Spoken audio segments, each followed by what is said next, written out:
Hello student, are के classes में आपका स्वागत है। मैं राकेश सर आ गया हूँ एक नई वीडियो के साथ। इस वीडियो के अंदर हम देखेंगे क्लास 9th का ये चैप्टर है फर्स्ट एसएसटी का। अर्थशास्त्र की बुक है, ठीक है। पालमपुर गांव की कहानी। तो हम देखेंगे पालमपुर गांव क्या था। तो पालमपुर गांव में क्या थी, खेती मुख्य क्रिया थी। यहाँ पर डेयरी पालन होता था, परिवहन काफ़ी अच्छा था, पशुपालन काफ़ी अच्छे थे। तो आपसे क्वेश्चन पूछेगा पालमपुर क्या है। पालमपुर एक इमेजिनरी विलेज है, ठीक है, ध्यान रखना है, इमेजिनरी विलेज यानी कि काल्पनिक क्या है, गांव है। पालमपुर में 2 प्राथमिक विद्यालय और एक हाई स्कूल है। गांव में राजकीय प्राथमिक स्वास्थ्य केंद्र, निजी मेडिसिन केयर भी है, यानी कि यहाँ पर हॉस्पिटल वगैरह पाए जाते हैं, ठीक है। और यहाँ पर मुख्य सड़कें हैं। और एक बड़ा गांव रायगंज पालमपुर से 3 किलोमीटर की दूरी पर है। प्रत्येक मौसम में यहाँ सड़कें गांव को रायगंज और उससे आगे निकटतम छोटे कस्बे यानी शाहपुर से जोड़ती है। तो इसे देखने से पता लगता है कि पालमपुर काफ़ी क्या अच्छा गांव है। पालमपुर एक काल्पनिक गांव है और इमेजिनरी गांव है, ठीक है। और यहाँ के मुख्य जो क्रिया होती है वो है कृषि पर, और अन्य क्रिया भी होती है यहाँ पर, ठीक है। तो हम इसको पालमपुर के बारे में पढ़ेंगे। अब आता है उत्पादन का संगठन। किसी भी उत्पादन को करने के लिए 3 चीज़ों की आवश्यकता होती है: भूमि, पूंजी, श्रम और कैपिटल, ठीक है। यानी कि पैसे की आवश्यकता होती है, भूमि, श्रम की आवश्यकता होती है। ये देखो, ये पालमपुर का दिखा रखा है जिसमें लोग काम करते हुए दिखा रखे हैं। तो भौतिक पूंजी क्या है? भौतिक पूंजी का मतलब होता है कि वह पूंजी, ठीक है, जैसे मशीनरी हो गई, भवन हो गए, औजार हो गए, सारी सारी क्या कहलाती है, ये सारी सारी स्थायी पूंजी कहलाती है, ठीक है। यानी जो फिक्स होती है, जैसे जनरेटर, टरबाइन, कंप्यूटर, ये सारी स्थायी पूंजी कहलाती है, ठीक है। और मुद्रा आपको पता है। कार्यशील पूंजी क्या होती है? कार्यशील पूंजी का मतलब कच्चा माल तथा नगद पैसे को कार्यशील पूंजी कहा जाता है। उत्पादन कारक क्या होते हैं? यानी कि उत्पादन भूमि, श्रम और पूंजी का संयोजित करके संगठन किया जाता है, इसको उत्पादन कारक कहते हैं। तो चलो हम पढ़ेंगे सबसे पहले इसके अंदर मानव पूंजी क्या होती है। मानव पूंजी का मतलब होता है कि जो मनुष्य कार्य करने में मतलब काफ़ी अच्छा होता है, एफिशिएंसी उसकी ज़्यादा होती है, उसको मानव पूंजी कहा जाता है। पालमपुर में खेती देखेंगे। सबसे पहले आता है भूमि स्थिर क्या होती है। पालमपुर में खेती उत्पादन की मुख्य क्रिया है। काम करने वालों में 75% लोग जीविका के लिए खेती पर निर्भर करते हैं। तो आपसे एमसीक्यू में क्वेश्चन पूछ सकता है कि पालमपुर के कितने प्रतिशत लोग खेती से जुड़े हैं? 75%। वे किसान अथवा कृषक मतलब दोनों होते हैं, ठीक है। और या तो वो अपने लिए खेती में काम कर रहे हैं या दूसरे के लिए काम कर रहे हैं। तो पालमपुर में क्या होता है, खेती बड़े पैमाने पर की जाती है, बहुत बड़े पैमाने पर होती है। तो अब आता है बहुविधित फसल प्रणाली क्या होती है। इसको मिक्स क्रॉपिंग कहते हैं। एक वर्ष में किसी भूमि पर एक से ज़्यादा फसलों को उगाना बहुविधित फसल प्रणाली यानी मिक्स क्रॉपिंग कहलाती है। मिक्स क्रॉपिंग का मतलब क्या होता है? या दो से अधिक फसलों को उगा देना, क्या कहलाता है? मिक्स क्रॉपिंग कहलाता है। तो पालमपुर में कई प्रकार की खेती होती है, जैसे कि गेहूँ हो गया, बाजरा हो गया, गन्ना हो गया, आलू हो गया। इस प्रकार की यहाँ पर खेती बड़े पैमाने पर की जाती है। तो पालमपुर में क्या है, सिंचाई के लिए काफ़ी सारी मात्रा में साधन है। आपसे एक क्वेश्चन पूछेगा, हरित क्रांति क्या है? हरित क्रांति को इंग्लिश में बोलते हैं ग्रीन रेवोल्यूशन। तो 1960 के दशक में हरित क्रांति ने भारतीय किसानों को अधिक उपज वाले बीज यानी कि HYV हाई यील्डिंग वैरायटी, अधिक उपज वाले बीज दिए, जिनमें गेहूं और चावल के बीज जो थे वो अधिक मात्रा में थे। तो आपसे क्वेश्चन पूछेगा हरित क्रांति किसे कहते हैं? तो बोल बताओगे आप कि गेहूं तथा चावल के उत्पादन में वृद्धि को हरित क्रांति कहते हैं। अर्थात खाद्यान्न के उत्पादन में वृद्धि को क्या कहते हैं? हरित क्रांति कहते हैं। The larger production in wheats is called the green revolution. और इसमें हमने क्या करा, HYV बीजों का प्रयोग किया, जिससे क्या हुआ, अधिक मात्रा में पैदावार हुई। और हरित क्रांति के जो जनक हैं वो किसको कहा था? वो कहा था डॉक्टर MS स्वामीनाथन को, ठीक है। आपसे क्वेश्चन पूछ सकता है। और हमारे देश के गृह मंत्री थे लाल बहादुर शास्त्री, जिन्होंने नारा दिया था जय जवान जय किसान। और बड़े पैमाने पर पैदावार हुई थी, ये देखो, इसमें सिंचाई के साधन भी है, बीज भी है। तो हमने ऐसे बीजों का प्रयोग करा जिससे अधिक मात्रा में क्या होता है, उत्पादन हो सकता है, ठीक है।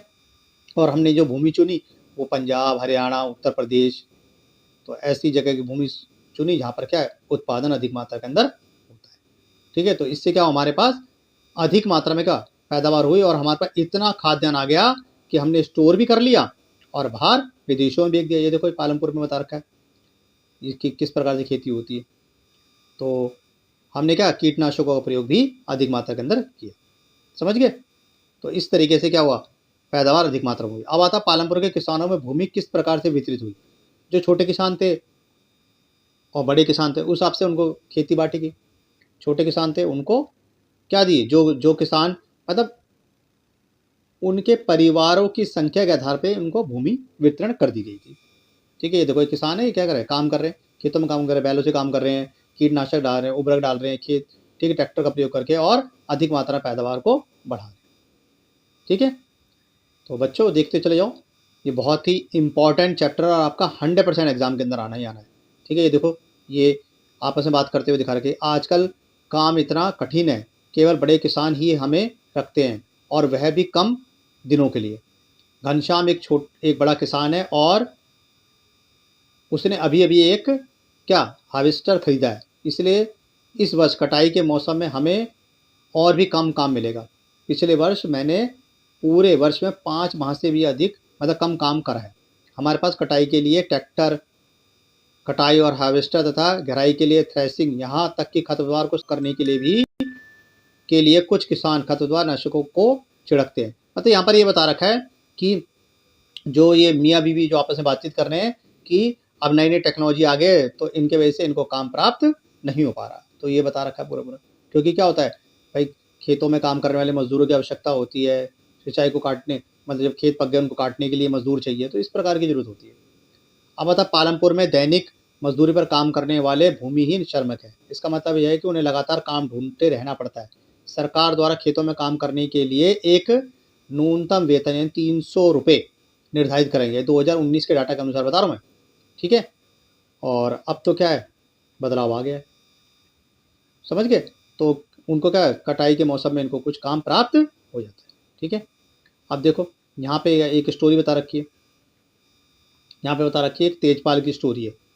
तो यहाँ पर बता रखा है तेजपाल एक बड़ा किसान है और वो सविता क्या एक छोटी किसान है, उसको क्या देता है, कुछ लोन देता है। यानी तेजपाल सविता को 24% की दर पर 4 वर्ष के लिए क्या देता है, लोन देता है, जो ब्याज की दर काफ़ी ऊंची है। सविता यह भी वचन देती है कि वह कटाई के मौसम में उसके खेतों पर काम करेगी और 100 रुपये प्रतिदिन पर काम करेगी। आप यह भी कह सकते हैं कि मजदूर दर बहुत ही कम है। सविता जानती है कि वह अपने खेतों की कटाई करने के लिए उसे काफ़ी मेहनत करनी पड़ेगी और उसके बाद उसे तेजपाल के यहाँ भी काम करना है। कटाई का समय बहुत ही व्यस्त होता है। 3 बच्चों की माँ के लिए यह सारे काम करना काफ़ी मुश्किल है, पर क्या सविता क्या करे, क्योंकि सविता के पास और कोई चारा नहीं है, तो वह बड़े किसान तेजपाल से लोन ले लेती है। तो ये पता लगता है कि गांव में ज़्यादातर क्या होता है कि इसी प्रकार की व्यवस्था होती रहती है। जैसे सविता की कहानी है कि सविता क्या है कि लघु किसान, ठीक है, क्योंकि वहाँ पर कोई और साधन तो होते नहीं है। तो ऐसी कहानी आपके पास आ सकती है कि तेजपाल क्या है, तेजपाल एक बड़ा जमींदार किसान है। तो ये क्वेश्चन भी MCQ के अंदर पूछे जाते हैं। इसी प्रकार से पालमपुर में गैर कृषि होती है, जैसे कि डेयरी फार्मिंग हो गई। पालमपुर के कई परिवारों में डेयरी क्या है, बहुत ही परिचित है। लोगों के पास गाय भैंस ये सब अधिक मात्रा के अंदर पाई जाती है। देखो आपसे एक क्वेश्चन पूछता है, what is the white revolution, यानी कि श्वेत क्रांति किसे कहते हैं, तो आप बताओगे the largest production it's milk it is called the white revolution, यानी कि दूध के उत्पादन में वृद्धि को श्वेत क्रांति कहते हैं। ठीक है, और आपसे पूछेगा मिल्क मैन ऑफ इंडिया किसे कहते हैं। मिल्क मैन ऑफ इंडिया है डॉक्टर वर्जे कुरेनी, जिन्होंने आनंद मिल्क के नाम से यानी कि शुरुआत करी, अमूल की शुरुआत करी, तो गुजरात के इन्होंने शुरुआत करी। ठीक है, तो ये क्वेश्चन भी आपसे पूछ सकता है, कई बार आ चुका है एग्जाम के अंदर। तो आई होप आपको ये चैप्टर पसंद आ रहा होगा। ठीक है, चैप्टर बहुत ही आसान था और इसके मैंने जो अधिकतर क्वेश्चन आपको बताए हैं, तो वो सारे क्वेश्चन आप देखते हो। ठीक है, एक स्टोरी और देखो, मिस्टर लाल की कहानी। मिस्टर लाल ने गन्ना पीसने वाली एक मशीन खरीदी है जो बिजली चलती है और वह उसे अपने खेतों में चलाता है। ठीक है, पहले गन्ने को पीसने के लिए बैलों की जरूरत पड़ती थी, परंतु अब मशीन की सहायता से वो काम कर लेता है। ठीक है, तो इस प्रकार की स्टोरी भी आप पढ़ लेना बच्चों, इनमें से भी छोटे छोटे क्वेश्चन पूछ लेता है। इसी प्रकार से देखो करीम की कहानी है। करीम ने गांव में एक कंप्यूटर सेंटर खोला है। हाल ही के वर्षों में कई विद्यार्थी रायपुर शहर के कॉलेज जाने लगे। करीम ने देखा कि गांव के कई छात्र शहरों के कंप्यूटर में शिक्षा लेने जाते हैं। गांव में 2 महिलाओं के पास क्या था, कंप्यूटर की डिग्री थी, तो उसने अपने यहाँ पर काम मतलब करने का निश्चय करा। उसने कंप्यूटर खरीद लिया और उन महिला को रख लिया ताकि बच्चों को बाहर न जाना पड़े और वहीं पर वो शिक्षा प्राप्त कर लें और साथ साथ में क्या हो, करीम की कुछ इनकम भी बढ़ जाए। ठीक है, तो ये क्वेश्चन में आपसे पूछ सकता है। पालमपुर में क्या है, पालमपुर के अंदर क्या क्या चलता है, तांगा चलता है, रिक्शे वाले चलते हैं, जीप है, ट्रैक्टर है और कई प्रकार की गाड़ियाँ हैं जो परिवहन के साधन। ठीक है, इसी प्रकार से आपसे पूछ सकता है किशोर की कहानी। किशोर क्या है, एक खेतियार मजदूर है। अन्य ऐसे ही श्रमिकों की भांति किशोर को भी मजदूरी से अपने घर और परिवार की आवश्यकताओं को पूरा करना पड़ता है, जो काफ़ी कठिन है। कुछ वर्ष पहले किशोर ने बैंक से कर्ज लिया था। वह एक सरकारी कार्यक्रम के अंतर्गत था, जिसमें भूमिहीन निर्धन परिवारों को सस्ते दर पर कर्ज दिया जाता है। किशोर ने इस पैसे से एक भैंस खरीदी और वह भैंस का दूध बेचकर क्या करता है, कमाई करता है। ठीक है, और साथ साथ में उसके पास है क्या, एक बैलगाड़ी भी है, भैंसा गाड़ी भी है, जिसके अंदर वो क्या करता है, वह उस भैंस से गाड़ी के अंदर क्या करता है, कुम्हार के बर्तन ले आता है, कभी गुड़ ले आता है। इस तरीके से वह शहरों के अंदर ले आता है और कुछ पैसे कमा लेता है। तो आपको क्या पता लगा इस चैप्टर के अंदर, आपको क्या पता लगा, आपको ये पता लगा कि पालमपुर एक काल्पनिक गांव है। ठीक है, और एक क्वेश्चन 450 इसके क्या परिवार हैं जो यहाँ पर रहते हैं पालमपुर के अंदर। पालमपुर में मुख्य कार्य क्या है, खेती करना, खेती कार्य इनका क्या मुख्य कार्य है। तो आई होप आपको ये चैप्टर पसंद आ रहा होगा। ठीक है, जितने भी इंपॉर्टेंट क्वेश्चन थे मैंने ये बता दिए आपको, और आप सारे जितने भी स्टूडेंट हैं 9th क्लास के और जो कॉम्पिटिशन एग्जाम के हैं स्टूडेंट, वो सब इस वीडियो को देख लें, अच्छी तरीके से समझ लें, ताकि आपको कुछ ना कुछ जानकारी प्राप्त हो सके। आई होप आपको इससे कुछ ना कुछ जानकारी तो मिली ही होगी। ठीक है, तो ये आपका चैप्टर ख़त्म हो गया। जल्दी ही मैं इसके मतलब चैप्टर के जितने भी MCQ हैं और क्वेश्चन आंसर है वो भी मैं डाल दूँगा। ठीक है, चलो मिलते हैं फिर नेक्स्ट वीडियो में। Bye bye.